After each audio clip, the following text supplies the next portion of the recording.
Hello बच्चों, आज मैं आपको एक खूबसूरत नीली चिड़िया की कहानी सुनाती हूँ।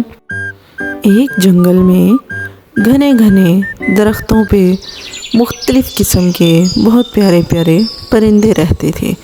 जंगल बहुत ही प्यारा था, इस वजह से लोग अक्सर वहाँ पर घूमने आते। नीली चिड़िया सबसे अलग थी, उसे अपनी खूबसूरती पर बहुत मान था।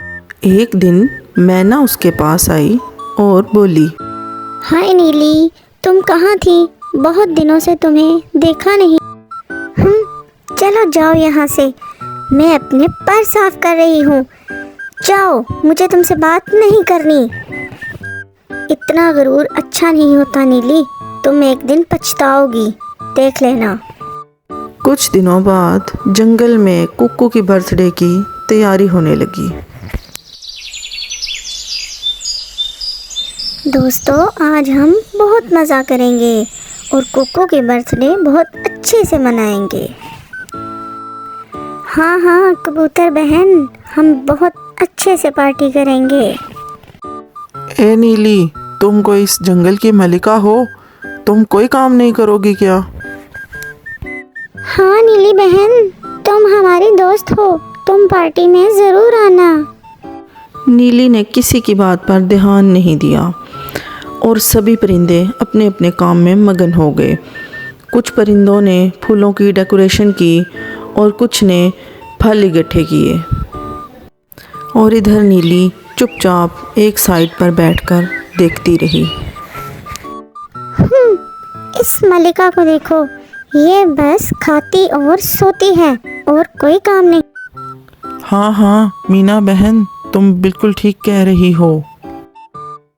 सारे परिंदे नीली को देखकर हंसने लगे। तभी नीली को बहुत गुस्सा आया। तुम सब क्या सोचकर मेरा मजाक उड़ा रहे हो? मैं तुम सबसे ज़्यादा खूबसूरत हूँ। मेरा कलर देखो, कितना मुख्तलिफ, प्यारा और चमकीला है। तुम लोग मेरी खूबसूरती से जलते हो। ये कहकर नीली वहाँ से उड़ गई और सारे परिंदे हंसते हंसते दोबारा पार्टी की तैयारी करने लगे।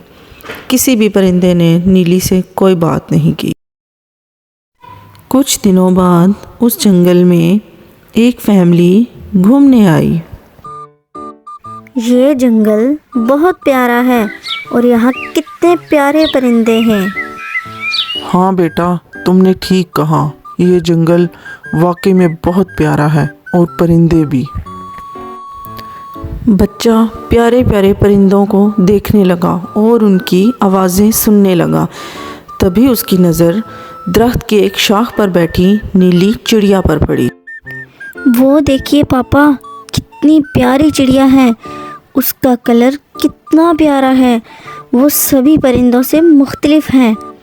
मुझे यही चिड़िया चाहिए पापा, मैं इसे अपने दोस्तों का दिखाऊंगा। उसके मम्मी पापा ने भी उस चिड़िया को देखा, उन्हें भी वो चिड़िया बहुत पसंद आई। तभी उन्होंने इसको पकड़ने के लिए ज़मीन पर कुछ दाने गिराए। देखना अब ये चिड़िया कैसे नीचे आती है। जैसे ही वो दाने खाएगी, हम उसको जल्दी से पकड़ लेंगे। कुछ देर बाद नीली की नज़र ज़मीन पे बिखरे दानों पे पड़ी। नीली जल्दी से नीचे उतरी और दानों को खाना शुरू किया।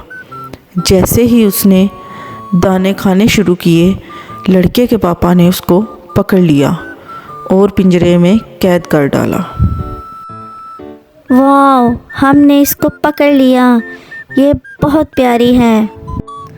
अब हम इसको सब दोस्तों को दिखाएंगे, देख लेना किसी के पास ऐसी चिड़िया नहीं होगी। दरख्त पे बैठी कुकू और मैना ये सब देख रही थी।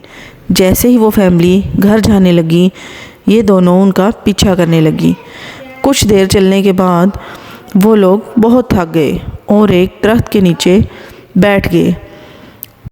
पिंजरे को ज़मीन पे रख दिया। तभी वहाँ पे मैना और कुकू पहुँच आई और बोली, क्या हुआ नीली बहन, तुम इतनी आसानी से कैसे पकड़ी गई? प्लीज़ कुको बहन, मुझे बचा लो, मैं इस पिंजरे में नहीं रह सकती हूँ, प्लीज़ बचा। लेकिन तुम तो बहुत प्यारी हो ना, तुम्हें तो हमसे बात करना पसंद ही नहीं, तो हम तुम्हारी मदद क्यों करें? प्लीज़ मुझे माफ़ कर दो, मुझसे बहुत बड़ी गलती हो गई, प्लीज़ मुझे यहाँ से निकालो। अच्छा, अब रोना बंद करो और मेरी बात ध्यान से सुनो। तुम पिंजरे में लेट जाओ, ऐसे लगे कि तुम मर चुकी हो, और अपनी आंखें बंद रखना। और जैसे ही वो लोग तुम्हें देखने के लिए पिंजरा खोलेंगे और तुम्हें बाहर निकालेंगे, तो तुम फ़ौरन से उनके हाथ से उड़ जाना। बस ऐसे ही तुम बच सकती हो, समझ गई ना? और फिर नीली ने बिल्कुल वैसे ही किया जैसे कुकू और मैना ने उसको करने को कहा था। ओह नो, इसको क्या हो गया? मुझे लगता है छोटे पिंजरे की वजह से ये बेहोश हो गई है। और फिर जैसे ही आदमी ने नीली को पिंजरे से बाहर निकाला, तो नीली फ़ौरन उसके हाथों से उड़ गई और जाकर अपने दोस्तों के साथ दरख्त पर बैठ गई और सारे परिंदों के साथ मिलजुल कर हंसी खुशी रहने लगी। वीडियो अच्छी लगी हो तो लाइक करें और चैनल को सब्सक्राइब करें। शुक्रिया।